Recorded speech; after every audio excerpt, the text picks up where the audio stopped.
Wata San Francisco sa may watongo e 8 me ono na kaloko me baka wa bakarita katiko nia me baka talanga ni sana rida rau toko mai ngori kiro sana mai sama sartiko ani ke miste manda veta en non de was ningona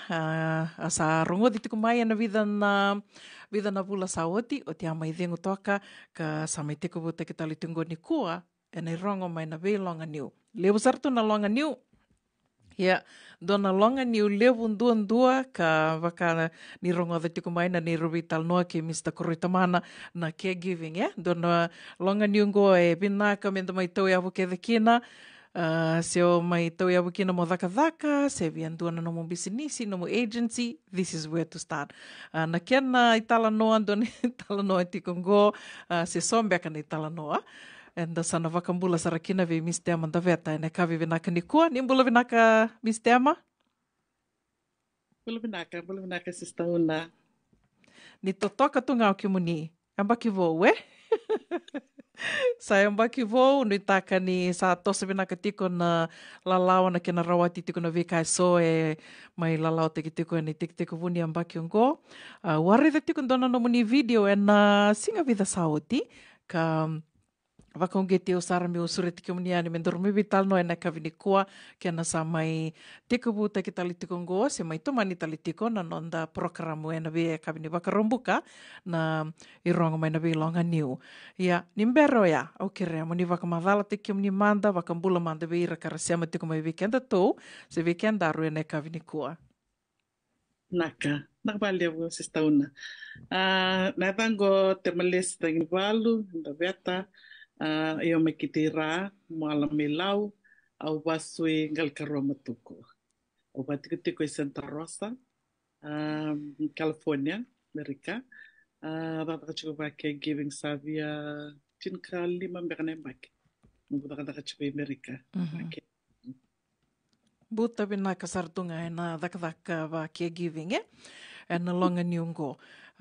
Ia, na vida na singa sauti, o rongo tiko na nomuni video, sarawa tiko na nomuni video. O kela na kena mai tiko bu na longa niu, na ita programo na longa niu, a mai kerondo mai vital no kena e na vi madhawa ke marama kau vesi, Levo sar na levo na ka endo mai wasia koe, levo na ka vivi na ka momona, do kerondo mai vital no takatiko, e na non de wasiningo noia. Ia, go endua na tiki ni venga rabi ngo se na caregiving o ni wasia tiko mai na singa ko kerea vira kara seng berambeka ni se reida na nomu ni video kera ni waka madala mandakina se o ni tala no mandakina. Naka sista una. Iyo, va bubi tal nosar na posti ai. Waka unge timbaleta ndona vuno ke uli taka kinungo. Ebi kero bital no bati kan barra mo kan gulo men ko ya. Kila ni ko sa le bana buno bangar ke gibikina. Wuchale don makasare ni non gulo ko yani. Kero sa bital no sa sarngo sa tukun sarmo ko ya taring ya tukun yo mi biti. Oh, sa bital ba ke sa kero bital no sarch ko sa kasar ko ya. Kila te mau sini bia au sin bia barote ki ko au bin kata mo bar ta bi ko yo aba ke gibali ni viti e sona ka sin bina kata ka bi au but au na ronga ta manta no sa ta story to no ko bi au sa oti manta no na toro ko endo no was ni lau salak mo ko kerbital no tor ka mo som bi ko endo no was ni lau na gelak me bi ki au no me bato to bata kana nei sau ko e bina kata ki mai bir ko sa sangakina le bata agency sa sangakina sa mani wamboti ko ya balata ni totok kana ni ro me vital no na singa o mani kaba ya no ngai duru mai sa me bisau na sa sini baka me toto bata na ni ro vital no baka na tubu ni taka kan donu me kero vital no kina mateni singa sa me bisau like she didn't keep her part of the bargain pagi kako kila ba kata kan motoka ngai tikil kamastro she went on ahead galibulana policy and I didn't know about it rotonga ingiricho mai but ni abanga takachukuna motoka sini membaleti ya umbalta sali baka takachukuna motoka na tonta kununi takata kila tarayo valevu na singa ochau ubango usa apologize o terbi busati kwa ya sa o tinur bitalo sa second day baka un ketu chuna tura kila meu wasea Kata ni sa kene katolo ni complain o rongoda ne lo machka ne beksa o tembe ngo no daga daga kina kila o nge pakasam ta kila sanda bi daga daga ratungo na paramra lo chumi bitter bi daga daga kila ne nge mista daga daga chuna lo ni daga mista wa sana ka ba ya kila pasaranda sino i mata bata amani un kitu na meu wasia wala kala ngone amani wasia ngondo salomana ngona maramongo kono ka sanga uwa wili ko ka bitana nungu reference sanga kambotia we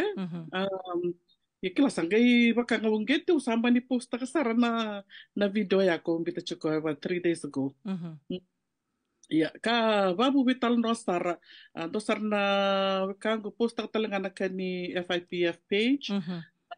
Babu vital no sar bikim mami la liberton na leni songsong or to bikim vital no tani da kaya giba kete chiko kete bina kata me bina kana ta kata ka me da bibu ke we see na ta kata ka we see na kilka sama ni ta kachungo na ketu vital no ta kachungo ketu vital no rongo chikino yandi ante sanada balatana Fiji Indigenous Foundation ketu vital no chungo what can we do kila me bina kata kina kangwa because if there's a bad reputation there's always good reputation na punipuno kita kina arbin kata na Fijian caregivers balat ni sale na record bina yo pues ano no la lain dala kina go mele da me vaya sa bakam bantu asala balat landua ya erani laki vakatini vakarusang bulu takini tosana vital noa ni rasana li vital noa vital no taki kenda to na Fijian caregivers ko yana ka endo baka rerba kikina na matangali reputation vaya ba mantu asarga sa ko manten total ya kla mena singo posta kina au tortale vita tale na kisi talenga ko kila abuse ta kita lenga kina na gase mai bi sotal na kango sotale na nugu friends kila rambita mai te bi nakstara nga posta kambaleta kila en tabi marroi ya ta nanu mi ratalenga no kanda ni rabia takdaka kila bago isa ngunu gorre kabi na kambeka menta huli iyo dina saranga ta kana bital no menta weta kila beleta ninda via takata kede wale mi viti ke mengaravi na vio vina ka menta vuli mbeka se ndorka mertore tikene au no numa na FIPF se portona wambisi ngor bakerto puasa wamboten vina ka me gata kina vuli la me ta ka lebu na vuli na wena sbalata na caregiving ndu na kisi ndu na kisi ni gase na watangin din din bula to matara tukina ndu na ken ngarabi so maybe kan daw reta ni sambala na takaka sini refresh ta ken kilaka balata ni service sau na tools back na equipment ba ka takibi rakwar santa bala tu rebedin setaba santu intu sa lib na kabula ko mair sa sinkila ngarabi nda service lib na takaka sa sinkila na ken ba nga take Entona kabina kamenta vital nota ke bakarani ta kasona bulu bakasam ta kai rapuli urna sa dindembeka they need to be refreshed with knowledge and urna ko mai ang kamera buli menta biosita kai sino torangan bakasam ta chubaya but going good discussion Endina tudo ko andona yango na nabuna yo mantangan matini ngono sengirongo dakina ni sa Vakayado buli tiko Nick Leoni Langi. Au sa tuku na sartinga au sando tuku na baka wasoma na vuli. Na modules ke de baka tabuli de tiko ikia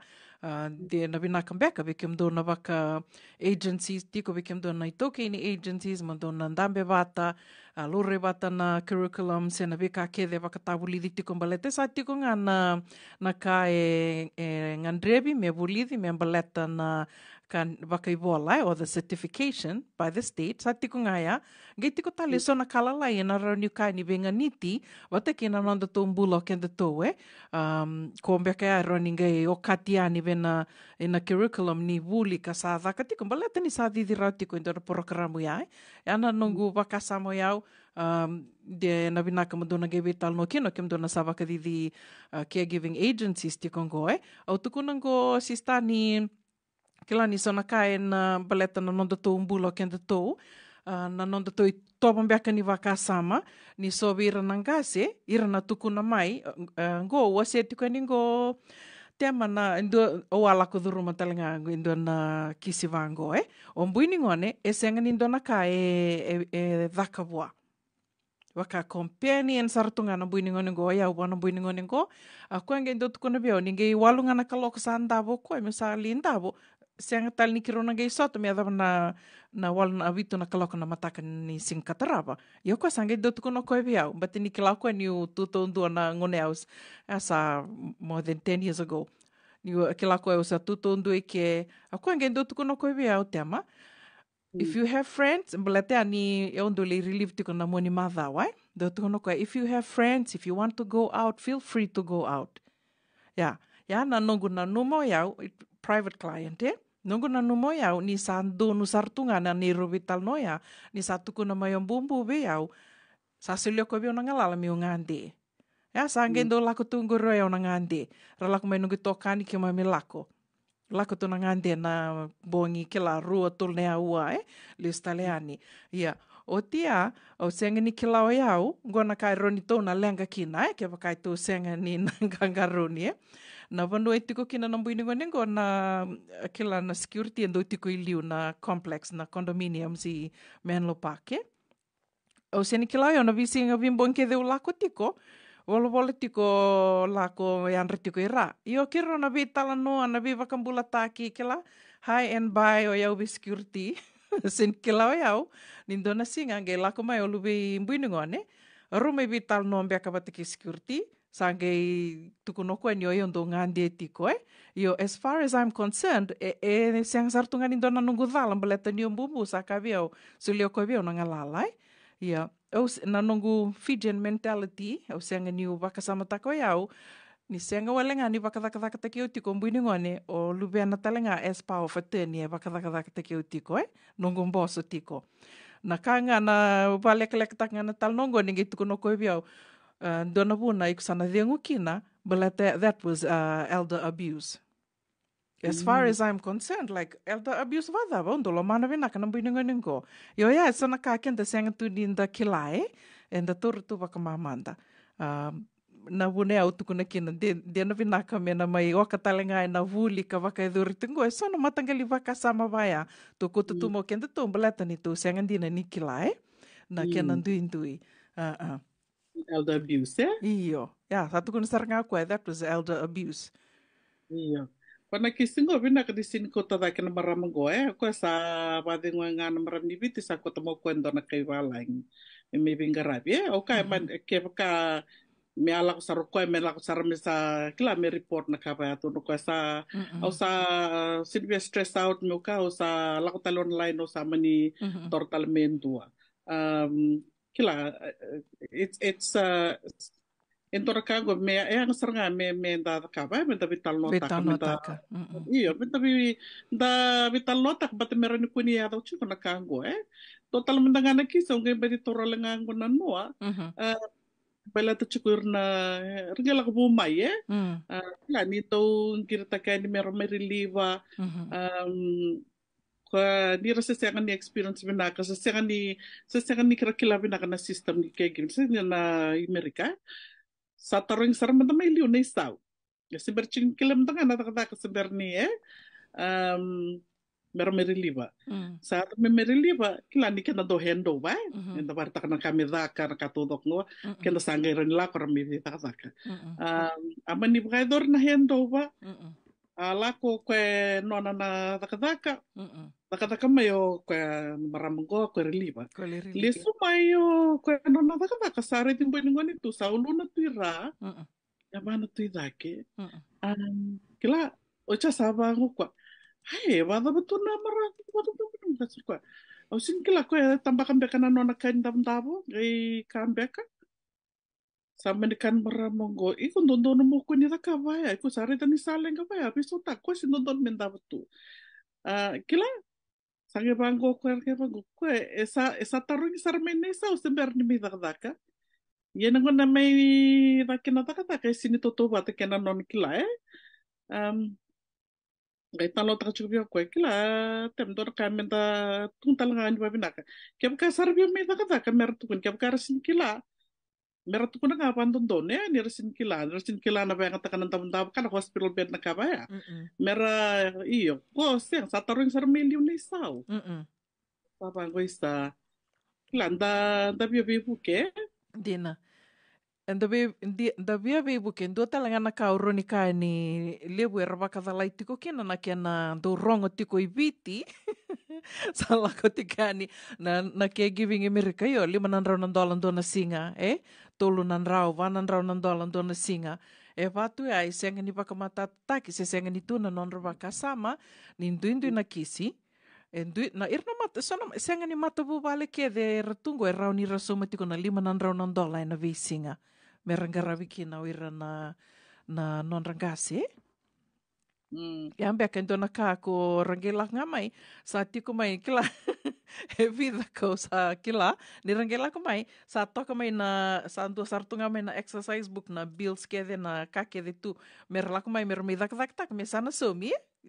esa ando na kavina kaya ya sala ko bata tali tu ngamai kina vakasa mai mi na nungu dak sa tuku ni na rauni na tureo $100 $200 dona singa ya kerangela ko mai me angin de tuku na ni na ronan rau si ronan rau 550 se even 300 de so sar tuku na sarang sa soda gori buge vakasa mata ko esang manda ni do tutore tu na bi mama ni la ya mai biti ya mentanga mai tik buta ka ora sa bulan dalan dona singa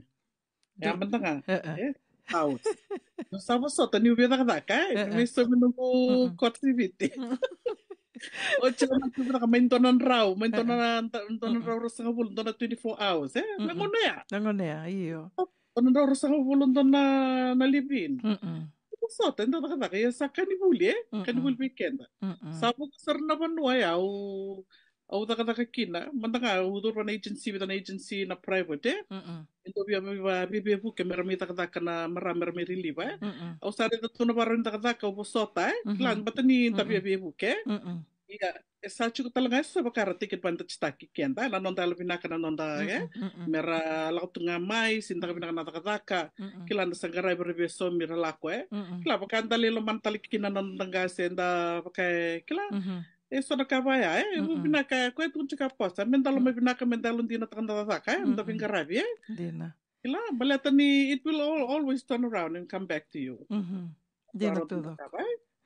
dina saranga o tia sangue tiko so ko na reliever la ko yani mer sale bisosomitaki o tia ngai o iranga na ko nonra na daka ngai musu katali na kenrisawe o sambundo mo serangane longo ni urongo de so vaya Waka sala ko mai me sa me relief te ki koia o koenga ngai na nona rai so kila ndandu tu nanda rai so ngane vaya nona rai Siang na nungu daka ko yau o eu kadibi ko mai ik sala ko mai me sosumi te kiau tubi o nandondonu me musu kana ke misau iko na siang ni tora kede I mean really that's the mentality indan tu ngona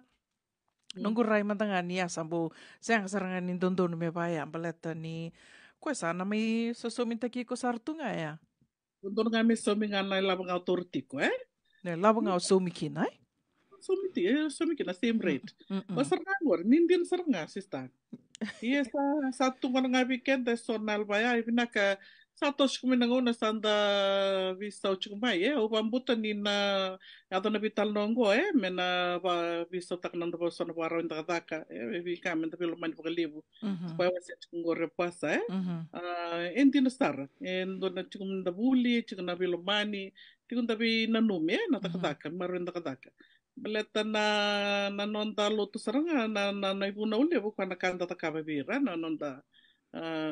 class anta to sarba ay hindi sa another subject kung nga na nung bingara sarang endo reta na bingara sarang endo tarang oy ko luto iko religious kila sanda lang sar iyo kila pati nila po na bira masarap kalutungan nila rasin kila na kalundina sandali duren bagom dali kada kaya total nga nung salara ranitan tola tali kinanon ra kilanan kaluyan talibing karat sa experience din nonton pula Dina tudo ko gai o tiang gai tu tale so na kona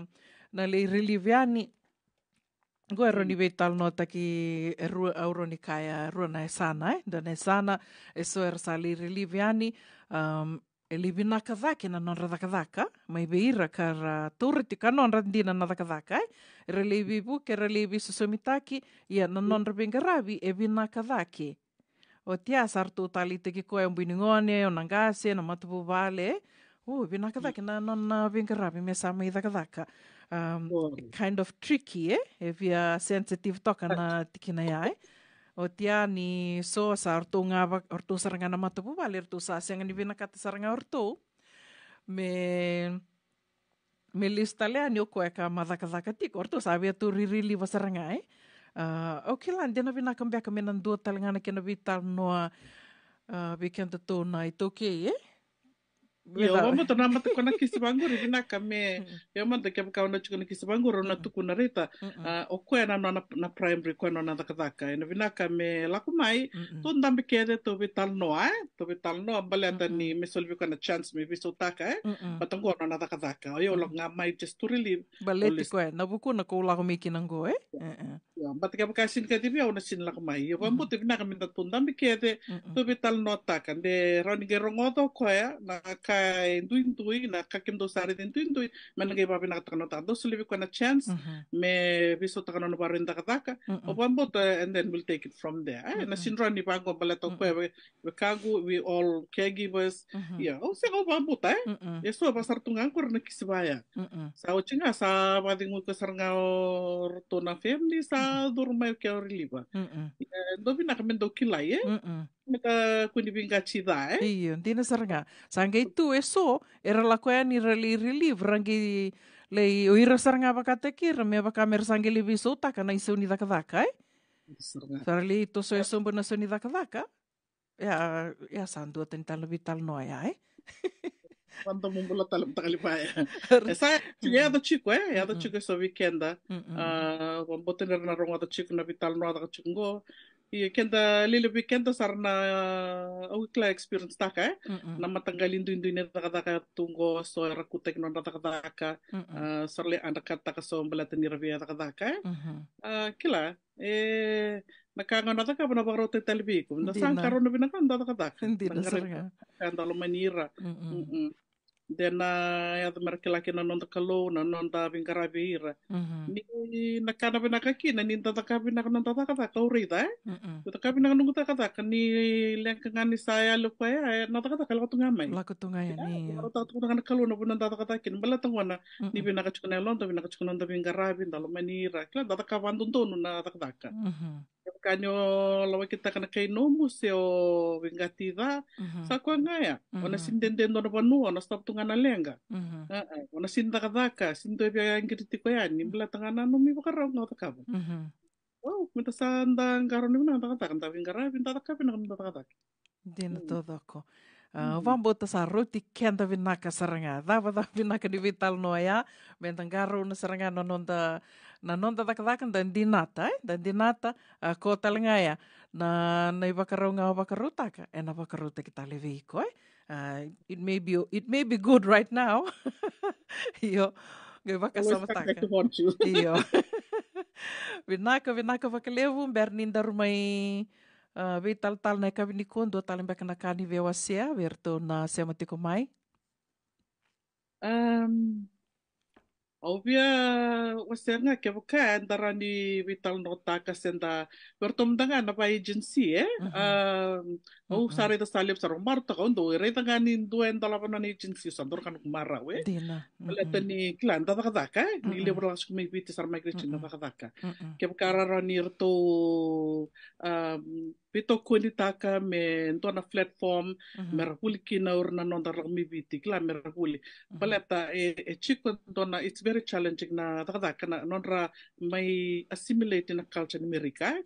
e rabia da kadaka ia e chico tale na culture beletir ke balangi domenta nonda accent rendre meranda stentaka and then dona vonu and then dora torani vivus betal no me kina na vuli se and there's such a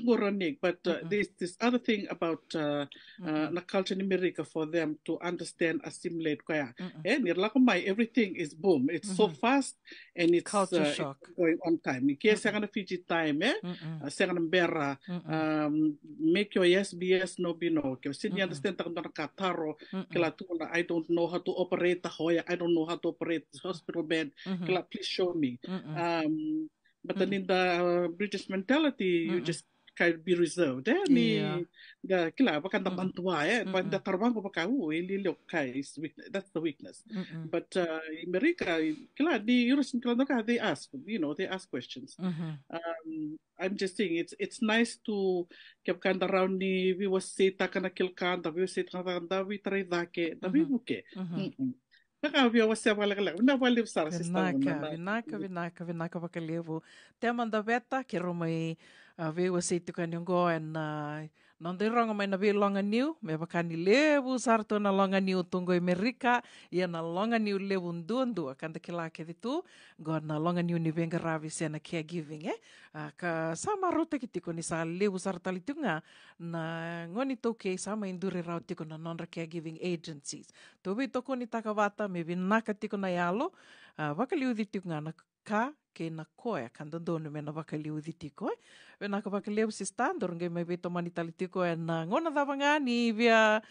tala no mai kena sando ala tu na vatavata ngona nonda to vatavata keve na radio ambulando vata San Francisco na wali star sista wana na wali na kimni na warong tiko mai ni kalong mata ke tiko pili ni wali main things are kare tosa te ngana vili niu, ko ni dengo na vili niu. Ko ngā iato sa mitiko e na longa niu levu ndua. Waka nui ni vinaka tiko ani saving ana vanua o ni seama tiko mai kina e na kavi vinaka ni wakarambuka ndi ndai singa levu tiko ni wakarawai. Oe ke mundo mai nonda, ni tākini o ni mbula mbula vinaka tiko.